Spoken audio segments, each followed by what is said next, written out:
Polen hat heute Nacht zum ersten Mal auf unserem eigenen Territorium auch mit der regulären Soldaten geschossen. Seit 5:45 Uhr wird jetzt zurückgeschossen.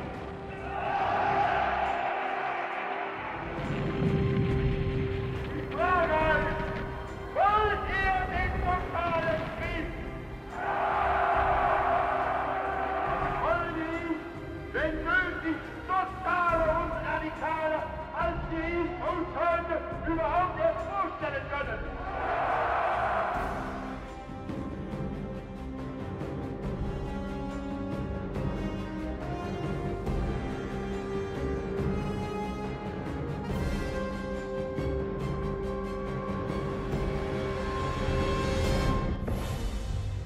Comienzos de 1945.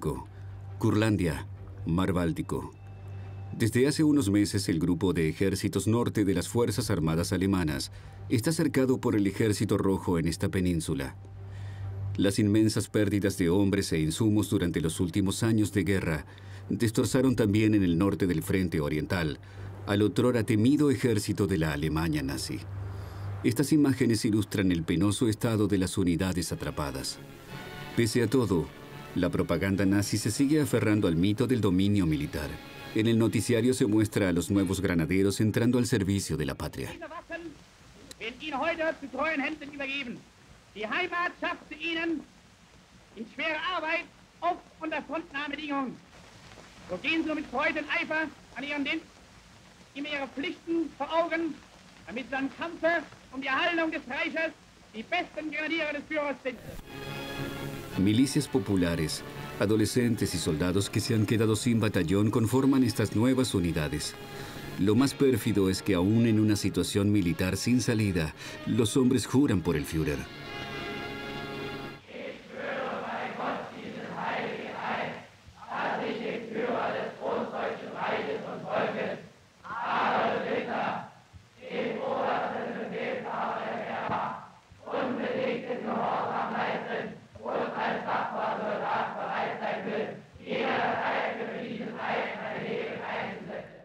La idea es sacrificarse, no rendirse.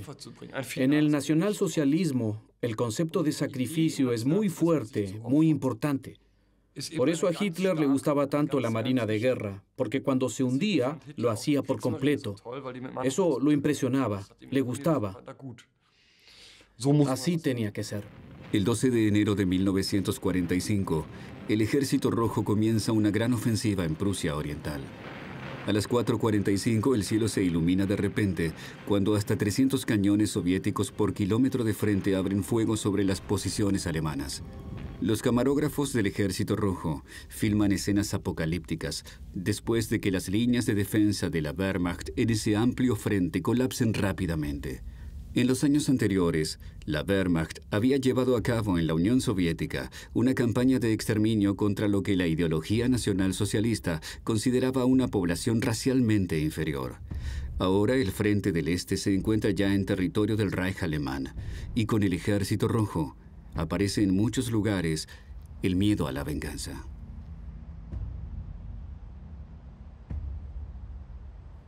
La gente tenía miedo. Les decían que venían los rusos, unos seres inferiores. Así que tenían miedo del Ejército Rojo. Pero por supuesto también conocían las atrocidades cometidas por los suyos en territorio de la Unión Soviética. Así que lo que tenían era una combinación de prejuicios contra esos rusos inferiores, una apreciación real de que el Ejército Rojo no sería melindroso en su avance, y también una clara idea de los crímenes masivos que Alemania había cometido y por los que ahora temían represalias. En vista de ese panorama, muchas de las aproximadamente 2,5 millones de personas que por entonces vivían en Prusia Oriental prefieren dejar atrás su hogar lo antes posible y huir hacia el oeste. Pero había un problema. Los nacionalsocialistas prohibieron durante mucho tiempo la huida. Querían que la gente mantuviera la posición y así poder contraponer algo al avance del ejército soviético. Eso ciertamente contribuyó a que después la huida fuera tan caótica y violenta.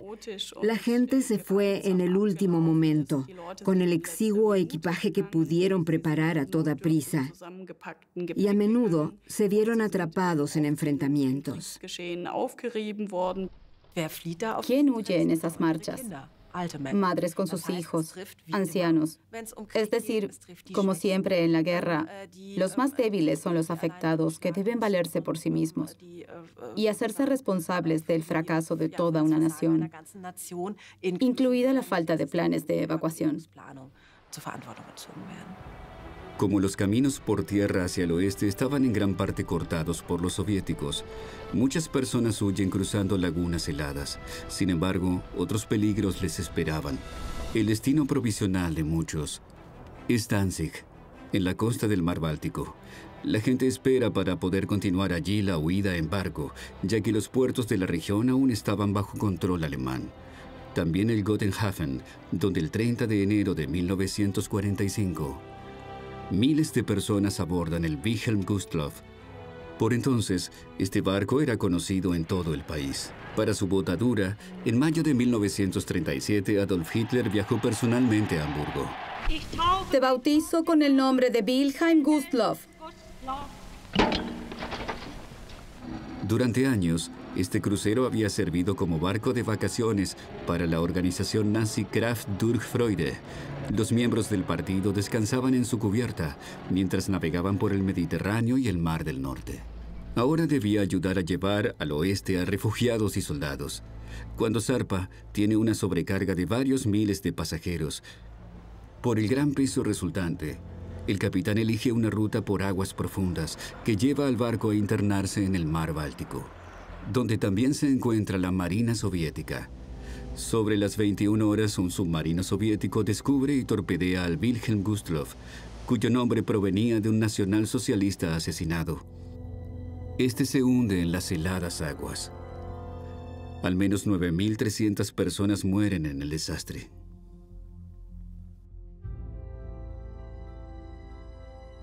Por cierto que no fue un crimen de guerra, legalmente hablando, porque el Gustloff navegaba a oscuras en aguas de guerra, estaba armado y llevaba soldados a bordo.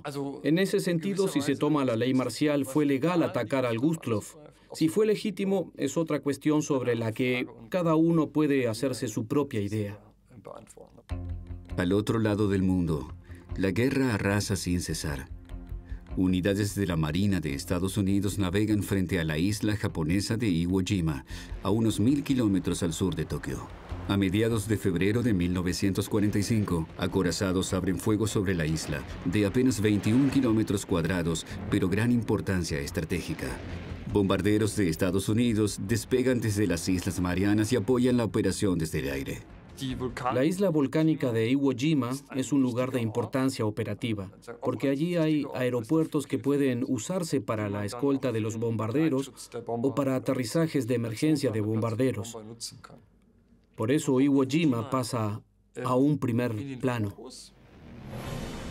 Los corresponsales de guerra de la Oficina de Información de Guerra de Estados Unidos filman a decenas de miles de infantes de Marina de Estados Unidos que desembarcan en la isla 3 días después del comienzo del ataque, poco antes de las 9 de la mañana. Así surgen las tomas de las feroces batallas por la llamada Isla del Azufre, que más tarde forman la base del documental A las orillas de Iwo Jima. Nos esperan problemas en Green Beach. Los japoneses nos disparan desde sus posiciones fortificadas en el monte Suribachi. Además de los camarógrafos, también hay fotógrafos entre los corresponsales de guerra. Pocos días después del comienzo de la operación de desembarco, uno de ellos registra cómo los marines estadounidenses izan su bandera en la cima del extinto volcán Suribachi, aunque en realidad están sustituyendo una bandera previamente levantada allí mismo. Es esta la foto que pasa a la historia. La Segunda Guerra Mundial también es una guerra de imágenes y de símbolos. De los millones de fotos que existen de la Segunda Guerra Mundial, hay 5 o 6 que todos conocemos. La recreación del izamiento de la bandera de Iwo Jima simboliza la victoria estadounidense en el Pacífico. Pero todavía tendrán que transcurrir varios meses hasta que Estados Unidos logre la victoria definitiva en este océano. Incluso los enfrentamientos en Iwo Jima continúan semanas después de la toma de la icónica foto. Los japoneses emplean una sangrienta táctica. El comandante era plenamente consciente de que no podría defender la isla de los estadounidenses, de modo que su táctica era infligirles las mayores pérdidas posibles para que la guerra se volviese impopular y la terminasen abandonando por motivos políticos. No lo logró, pero aún así la cantidad de soldados estadounidenses allí muertos es inmensa. Más de 6.800 marines caen hasta lograr controlar totalmente la isla. A eso se suman casi 20.000 heridos. Del lado japonés, la mayor parte de los 20.000 defensores de la isla perdieron la vida. Solo 216 terminaron rindiéndose ante el enemigo.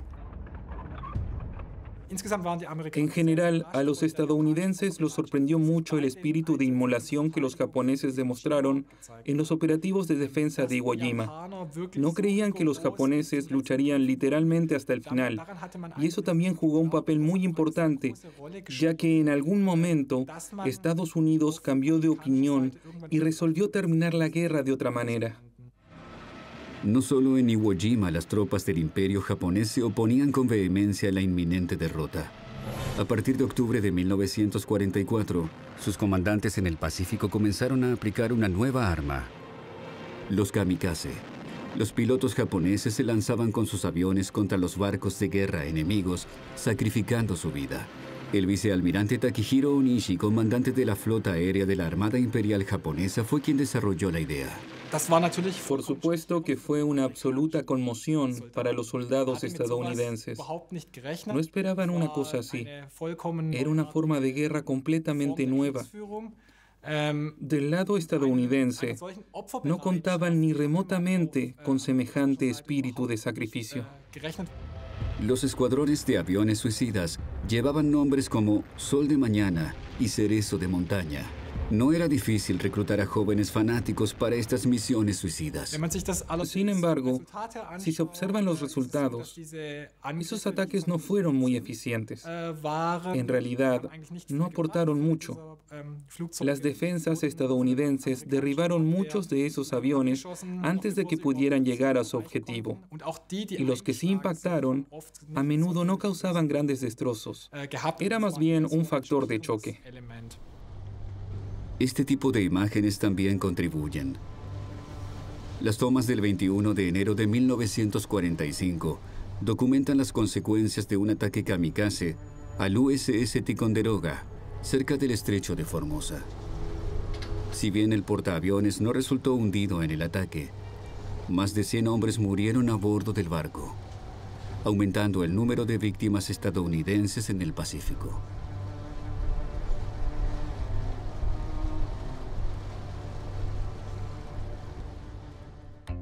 Menos de 2 semanas después, los 3 grandes de la coalición antihitleriana se reúnen en una cumbre en el entonces balneario soviético de Yalta. El Reino Unido, la Unión Soviética y Estados Unidos están unidos desde hace años contra la Alemania nazi. Ahora la guerra en Europa parece decidirse a su favor. El final es solo cuestión de tiempo. El primer ministro británico, Winston Churchill, el dictador soviético, Joseph Stalin, y el presidente de Estados Unidos, Franklin D. Roosevelt, forjan planes para el futuro y concretan los acuerdos sobre la posguerra que habían hecho en la conferencia de Teherán un año antes. En Yalta se reúnen los 3 grandes y deciden cerrar el desplazamiento hacia el oeste de Polonia, que ya había sido insinuado en Teherán. Además hablan sobre zonas de ocupación y sobre todo de qué sucederá con el Pacífico. Hasta entonces, la Unión Soviética no había participado en las operaciones militares contra Japón. El presidente de Estados Unidos, delicado de salud, quería cambiar eso para terminar rápidamente la guerra en el Pacífico y evitar más pérdidas graves. Entonces, Roosevelt se acerca a Stalin y le dice: los necesitamos en el Pacífico. Negocia con él y recibe la promesa de que el Ejército Rojo atacará 3 meses después del final de la guerra en Europa, lo que cumpliría al pie de la letra.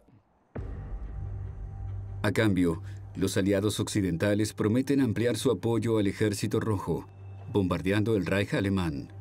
2 días después de la conferencia, las fuerzas aéreas aliadas ponen su punto de mira en Dresde. Unos 800 bombarderos Lancaster británicos despegan el 13 de febrero de 1945 para atacar la entonces séptima mayor ciudad alemana, que hasta entonces se había salvado en gran parte de los ataques aéreos. En esa situación, Churchill quería algo para mostrarle a Stalin que el Reino Unido apoyaba a los soviéticos. De ahí salió la idea de que si atacaban por aire el territorio delante del frente soviético y causaban caos, de algún modo ayudarían al Ejército Rojo. Poco antes de las 10:30 de la noche, los aviones británicos llegaron a Dresde. Una cámara automática filma desde el aire cómo lanzan bombas explosivas e incendiarias. No se trataba de un ataque a objetivos puntuales, sino de destruir grandes áreas de la ciudad. Al cabo de 15 minutos, 3/4 partes del centro de Dresde estaban en llamas. Que el ataque a Dresde fuera tan devastador se debió también a las circunstancias. Dresde no tenía defensa antiaérea. Los cañones antiaéreos se habían retirado del frente oriental. Los cazas nocturnos no tenían permiso para despegar. Era una noche clara, sin defensa. Los británicos podían volar relativamente bajo y el Pathfinder podía iluminar con mucha precisión y se podía bombardear con mucha exactitud. Fue un ataque como de libro. Unas horas más tarde, el día de San Valentín de 1945, los bombarderos estadounidenses vuelven a atacar Dresde a plena luz del día. El noticiero de Estados Unidos informa. La primera división de la 8ª Flota de la Fuerza Aérea lanzó hoy toneladas de bombas para ayudar a un aliado. Dresde fue la ciudad más afectada. Un total de 4 oleadas de ataques impactan en la localidad más importante a orillas del Elba. El ataque arrasa con todo lo que se interpone en el camino de los rusos. Así los frentes oriental y occidental podrán unirse cerca de Berlín.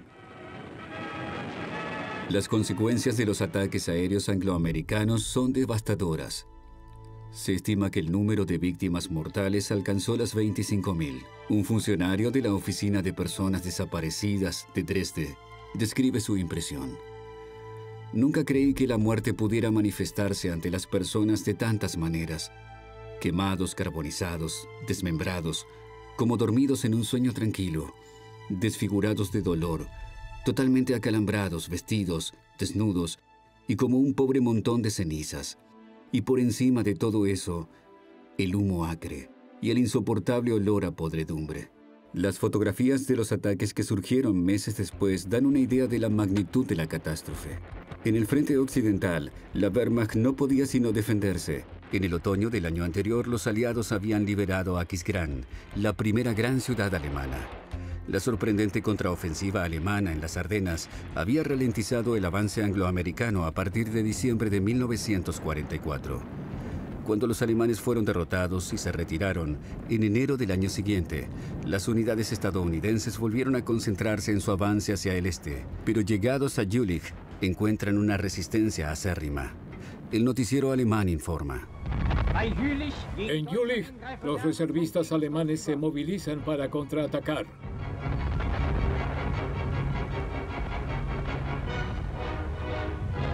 Allá donde el enemigo ataca, se enfrenta a la obstinada resistencia de nuestros granaderos y paracaidistas.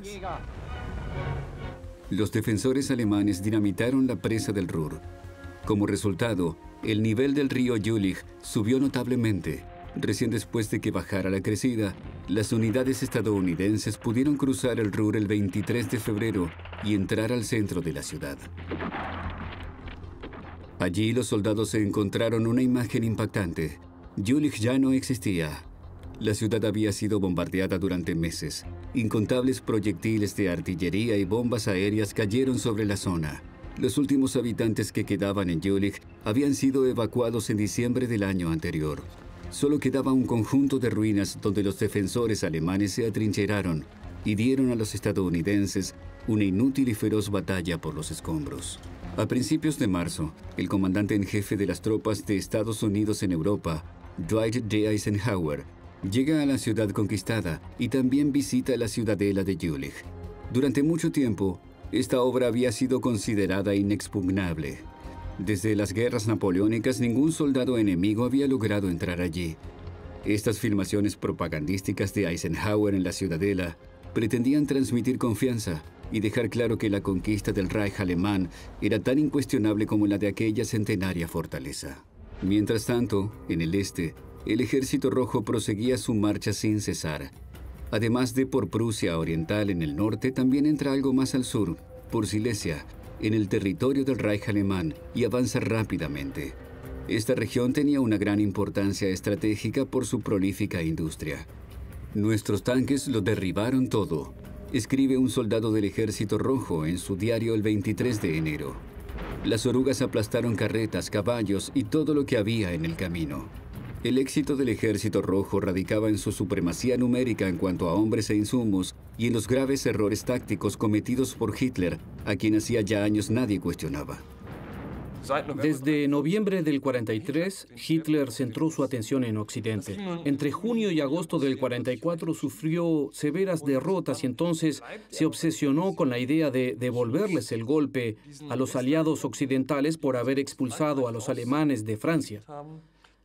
Eso justo mientras el Ejército Rojo cruzaba el Vístula para emprender una de las mayores ofensivas de la historia. Hitler siguió centrado en el frente occidental, con lo que terminó haciéndole un gran favor a Stalin.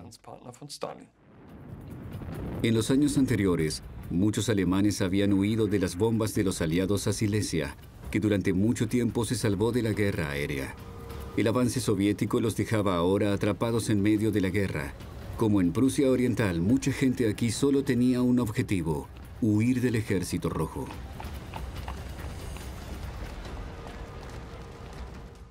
La venganza será terrible. Lo que hicimos en el frente oriental, sobre todo contra los civiles soviéticos, pero también en Polonia. Los crímenes que cometimos se volverán contra nosotros en forma de venganza. Los temores a menudo resultaron justificados.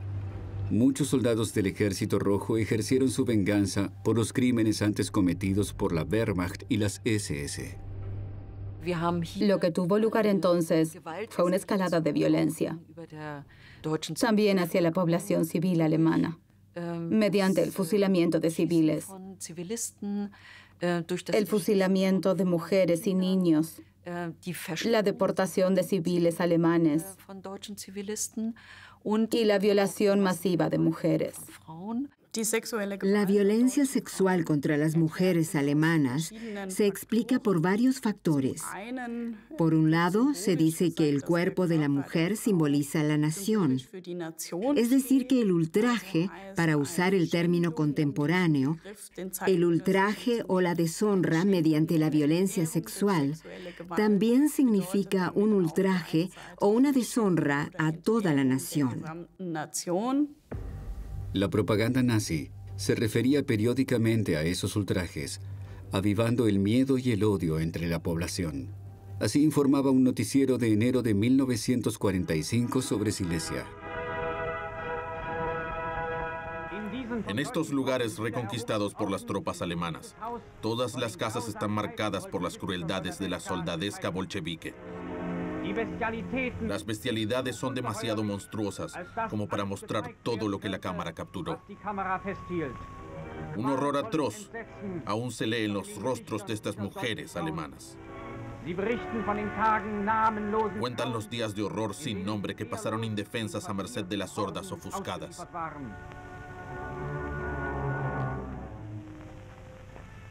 Con una avaricia insaciable, la soldadesca soviética requisó y robó sus hogares.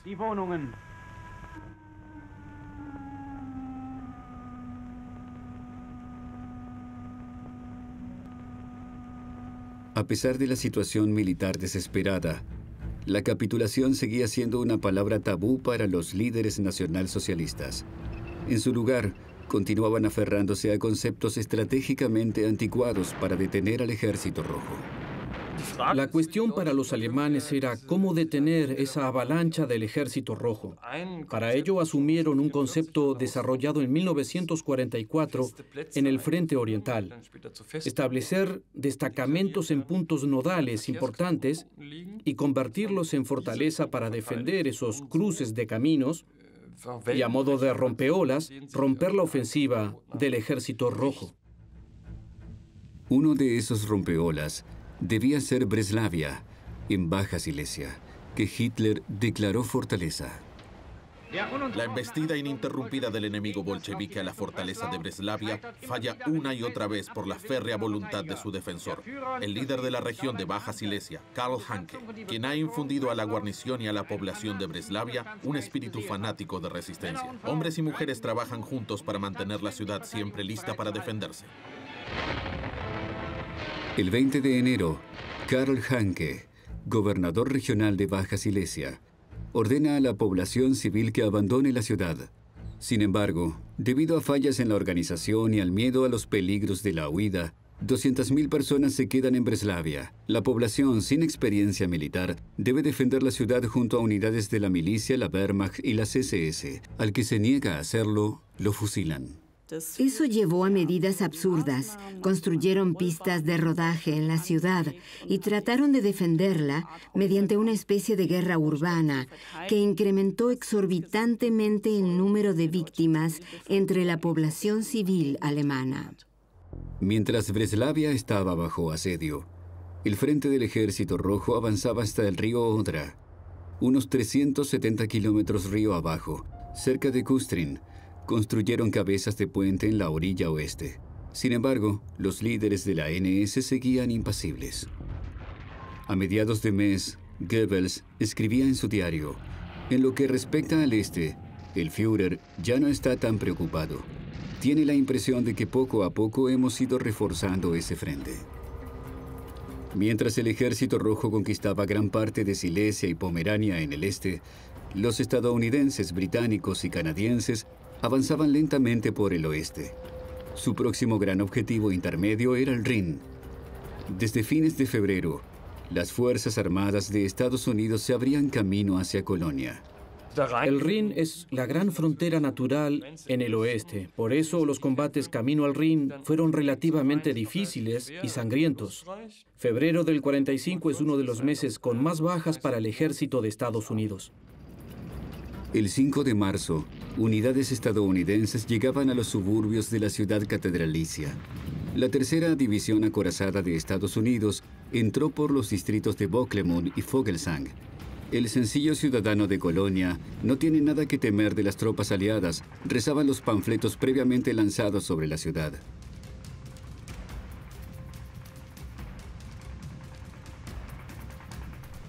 Un día después, los soldados se abren paso en el centro de la ciudad y encuentran a una joven atrapada en su auto, en Christophstrasse. La muchacha, que se había quedado atrapada entre ambos frentes, es rescatada aunque gravemente herida. A unos cientos de metros, los estadounidenses se topan con un último punto de resistencia alemana cerca de la plaza de la catedral. Un tanque modelo Panther bloquea el camino hacia el Rin. Aunque no puede detener la ofensiva durante mucho tiempo, con una descarga bien dirigida lo neutralizan. Solo 3 de los 5 hombres de la tripulación logran escapar de los restos en llamas. La última resistencia significativa ha desaparecido.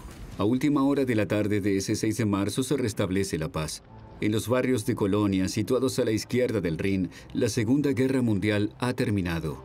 Al día siguiente, el alto mando de la Wehrmacht informa sucintamente: el enemigo se quedó con los escombros de Colonia. Por el contrario, el ejército estadounidense informa en detalle desde la ciudad conquistada. Colonia era una de las principales ciudades alemanas, por lejos la mayor ciudad conquistada hasta entonces por los aliados. Hamburgo, Leipzig, Berlín o Múnich aún estaban lejos. Por eso tenía más sentido, una vez conquistada Colonia, documentar este hecho y emplear su catedral como símbolo del triunfo en el oeste del Reich, que hacerlo con la catedral de Wesel. En el marco del Special Film Project 186, Camarógrafos de las Fuerzas Aéreas del Ejército acompañaban a las tropas estadounidenses en su avance.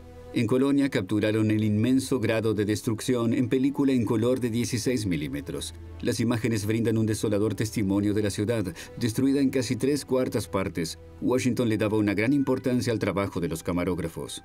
Las grabaciones desempeñaron un papel importante en la Segunda Guerra Mundial como medio documental, pero también para la propaganda. Los estadounidenses precisamente tenían un equipamiento técnico portátil y práctico con el que filmaban en color. Y así recogían impresiones para llevarse a casa y para documentar, para los cines, pero también para la inteligencia militar. Antes de ser derrotados, los defensores de Colonia lograron dinamitar los puentes sobre el Rin. De esta manera, los aliados no podían cruzar el río.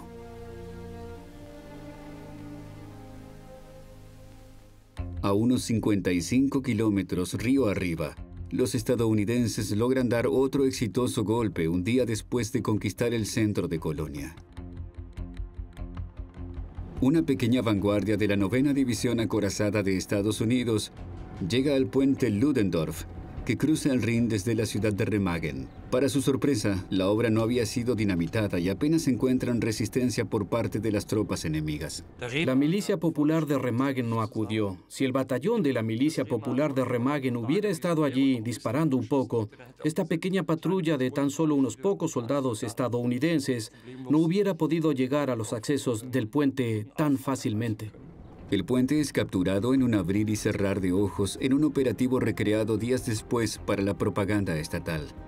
Más de 8.000 soldados estadounidenses logran así llegar a la margen oriental del Rin en las 24 horas siguientes. Las unidades de la Wehrmacht intentan corregir su error y destruir el puente con ataques aéreos y artillería. Sin embargo, pasan 10 días hasta que logran derrumbarlo. Para entonces, los soldados estadounidenses ya han construido un puente de pontones por el que el grueso de sus unidades puede seguir cruzando el Rin. Un duro golpe para la defensa del Reich, con consecuencias para los responsables. Hitler se puso furioso. Hizo ejecutar al comandante del puente y a otros 3 o 4 responsables que lograron apresar. Los procesa a un consejo de guerra y los asesinan, se puede decir. El dictador deja de mostrarse en público. El 20 de marzo se deja filmar por última vez en el jardín de la Cancillería del Reich. ¿Se dio cuenta Hitler de que la guerra estaba perdida? Y si es así, ¿cuándo? Un argumento es que Hitler no era estúpido, por supuesto, y muy pronto se dio cuenta de cuánto se había complicado la guerra. Eso lo lleva a retirarse cada vez más de la vida pública, de modo que solo saldría de nuevo para anunciar una victoria. Pero la noticia de la victoria nunca llega. Hitler también se vuelve más depresivo y se deteriora físicamente porque, por supuesto, sabe cómo terminarán las cosas. Ese día, el Führer honra a las juventudes hitlerianas que se han distinguido militarmente. Que la guerra esté perdida no cambia el proclamado deber de seguir luchando. Sobre todo la generación más joven es víctima de un fanatismo inhumano. Especialmente en esta última fase de la guerra, entre 1944 y 1945, la juventud es la última reserva del Tercer Reich. La última reserva individual y personal como un bien desechable que es alentado para la batalla final. En nuestro primer ataque me designaron mensajero por orden del líder regional. Tuve que llevar un mensaje muy importante a los cañones de asalto y guiarlos hasta un pueblo ocupado por el enemigo, al que de ese modo logramos eliminar. Cuando los rusos se acercaron a Lauban, me ofrecí voluntario como mensajero del comandante de batalla. Mi tarea era llevar mensajes a los puestos de mando de cada compañía. También llevé a menudo bazucas y raciones a la línea principal de combate. La ciudad de Lauban, en Baja Silesia, hoy Polonia, había sido conquistada en gran parte por el Ejército Rojo en febrero de 1945. Sin embargo, a principios de marzo, la Wehrmacht pudo recapturarla. Un éxito sumamente raro de los alemanes por esos días. El ministro de Propaganda, Joseph Goebbels, viajó inmediatamente a la región, donde poco después dio un discurso fanático en la ciudad de Görlitz. Sería su última aparición en el noticiario.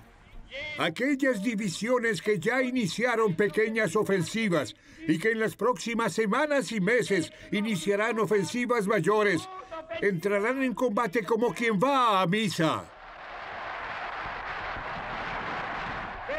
Y cuando carguen sus rifles al hombro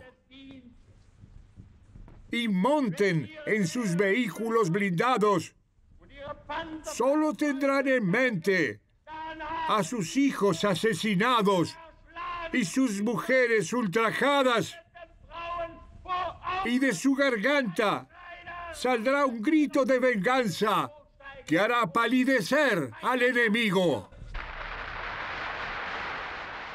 Goebbels, si se quiere, se puede decir con cinismo, recupera su mejor forma y da ese discurso donde dice, entrarán en combate como quien va a misa. Por supuesto, esto es una escenificación de la derrota, al tiempo que forma parte de la permanente escenificación de la idea de que no tenían intención de sobrevivir a la guerra. Siempre hablaban del cambio, de la victoria, pero el motivo subyacente en realidad era o la ideología nazi o nada. En enero de 1945, Goebbels había convocado al sacrificio del pueblo para la Wehrmacht y las milicias populares. Como en las guerras napoleónicas, la población debía hacer donaciones. Los granaderos y las milicias populares necesitan ropa y equipamiento. El sacrificio del pueblo se los dará. Lo que no sea absolutamente necesario en los armarios y cajones se llevará a los puntos de recogida. Es para nuestros soldados y miembros de las milicias populares, y por lo tanto para ustedes. Ante la inminente derrota, el régimen trata desesperadamente de compensar las bajas empleando incluso a las mujeres. Disparo de bazucas en una ciudad alemana. Aquí, cualquier alemán puede aprender a usar este arma antitanque de corto alcance temida por el enemigo. Es tan fácil como parece.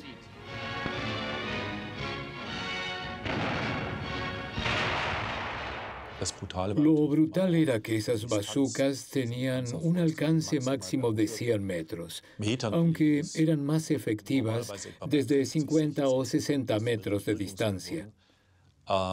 Y los que las disparaban lo pagaban con su vida.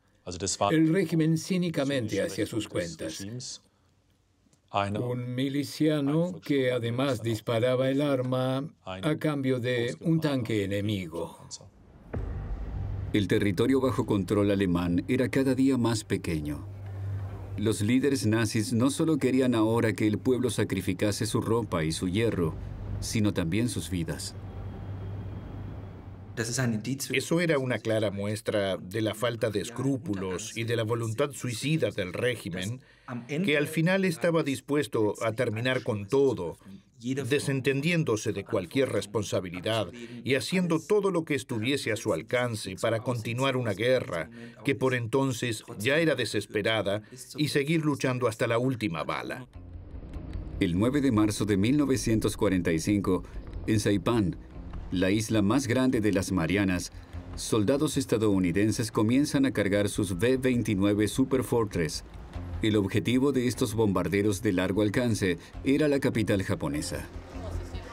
El comandante de la misión, el mayor general Curtis E. LeMay, había tomado previamente una decisión trascendental. En el marco de la operación Meeting House 2, atacarían Tokio no solo con bombas explosivas, sino también con bombas incendiarias, que serían también lanzadas sobre zonas residenciales. Una flota de bombarderos despega desde 3 aeródromos de la isla en la tarde del 9 de marzo. Cada uno de los más de 300 aviones está cargado con 40 bombas de racimo, que llevan respectivamente 1.500 bombas de napalm. Los soldados las llaman tarjetas telefónicas para Tokio. No se conocen tomas originales de este gran bombardeo nocturno. Escenas filmadas a posteriori muestran a los Super Fortress soltando su carga mortal. Más de 1.600 toneladas de bombas fueron lanzadas a baja altura sobre la ciudad. Las casas japonesas eran en gran parte de madera y papel, de modo que se incendiaban inmediatamente. Los fuertes vientos del oeste atizaron una tormenta ígnea. Presuntamente hasta 100.000 personas perdieron la vida en este operativo. Más de 40 kilómetros cuadrados de la ciudad quedaron destruidos, en el que se considera el ataque aéreo no nuclear más destructivo de la historia. La intención era enviar un claro mensaje al enemigo japonés de que ya estaban en peligro. Por su parte, la propaganda de guerra japonesa fomentó muy fuertemente la voluntad de los soldados japoneses de luchar hasta la muerte. El fanatismo con el que lucha el ejército japonés queda de nuevo patente en Okinawa. La mayor de las islas Ryukyu está ubicada a unos 500 kilómetros de la más meridional de las 4 grandes islas de Japón. El ejército estadounidense reunió 180.000 soldados para invadirla. Al comenzar el operativo, el domingo de Pascua de 1945, los soldados apenas encontraron resistencia inicialmente. Los defensores se habían retirado al interior de la isla, donde se hicieron fuertes. En la batalla de Okinawa, muchísimos civiles se atrincheraron en cuevas, de modo que el ejército estadounidense empleó a soldados de origen nipón para decirles en japonés que salieran de las cuevas. Ríndanse. No tiene sentido suicidarse, ni esperar que los mate un lanzallamas o una granada de mano. Pero no todo el mundo estaba dispuesto a rendirse. Los maestros, por ejemplo, se lanzaban a la muerte con sus alumnos desde los acantilados de la isla para escapar de una vida bajo la ocupación estadounidense. Pasarían meses antes de que Okinawa estuviese bajo el control total de Estados Unidos.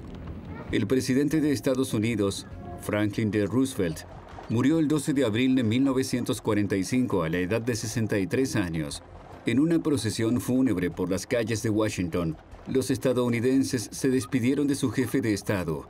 Lo sucedió Harry S. Truman, el vicepresidente. En Berlín, la noticia causó sensación. Aquí tienen el milagro que siempre predije, dicen que gritó Hitler cuando se enteró de la muerte de Roosevelt. Ahora, ¿quién tiene razón? La guerra no está perdida.